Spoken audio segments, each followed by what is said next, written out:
Hi po mga kayatots! Ngayong araw nga, ipiflex ko lang sa inyo itong taunang panata na ginagawa namin kada sasapit ang Semana Santa. At eto nga ang pagbibigay ng libreng pagkain at tubig sa mga nag-aalay lakad. Ngayon nga ay nagluto kami ng lugaw at sopas para sa kanila. Marami kasing nag-aalay lakad dito sa lugar namin mga kayatots. At yung iba nga sa kanila ay suki na rin namin dito taon-taon. Alam kasi nila na taon-taon ay naririto kami para maghatid ng libreng pagkain at inumin sa kanila. Diyan nga ay nakakita agad ako ng isang grupo ng naglalakad kaya tinawag ko agad sila para tumikim ng mga hinanda naming pagkain. Pero ang mas madalas talagang dumugin dito sa amin itong mga tubig kasi nakakauhaw naman talagang maglakad mga kayatots.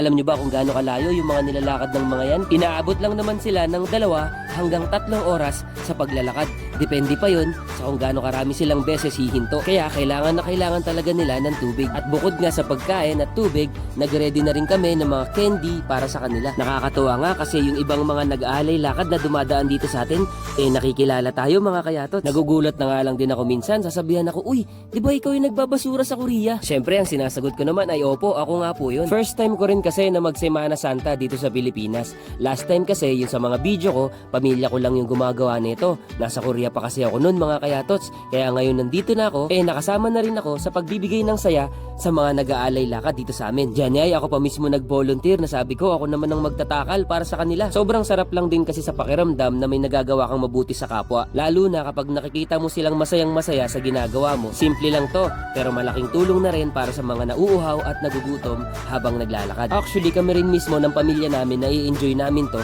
kaya taon-taon din namin talaga tong ginagawa. Lalo na kapag ganito, yung talagang dumog talaga yung tao. Sobrang sarap sa pakiramdam yan mga kayatots. Ang dami mong napapasaya sa simpleng gawain lang. Tayo naman kasi hindi naman natin kailangan gumastos ng sobrang laki para lang makapagpasaya ng tao. Basta marunong lang tayo maka-appreciate ng maliit na bagay at maliit na effort na ginagawa sa atin at ginagawa natin para sa ibang tao. Sa ganung paraan, mapapasaya na natin agad yung mga bagay-bagay. Kung baga, magiging mababaw na yung kaligayahan natin kasi nga marunong tayo mag-appreciate ng mga maliit na bagay. At sa mga oras nga na to, syempre ang hindi mawawala yung mga picture-picture na ganito. Kaya maraming salamat po sa mga na-meet ko nitong gabi na to. Di nyo alam, napasaya nyo rin kami sa pagdaan nyo dito sa hinanda namin. Grabe nga mga kayatots, halos naubos talaga namin yung mga naluto namin at yung mga hinanda naming tubig. Sobrang dami kasing tao dito mga kayatots na dumadaan dito sa amin tuwing alay lakad. At ang pinakamalupit doon, lahat sila mga kayatots mga nakangiti sa tuwing dadaan sila dito sa amin. Sobrang sarap lang din sa pakiramdam na hihintuan ka ng ganito karaming tao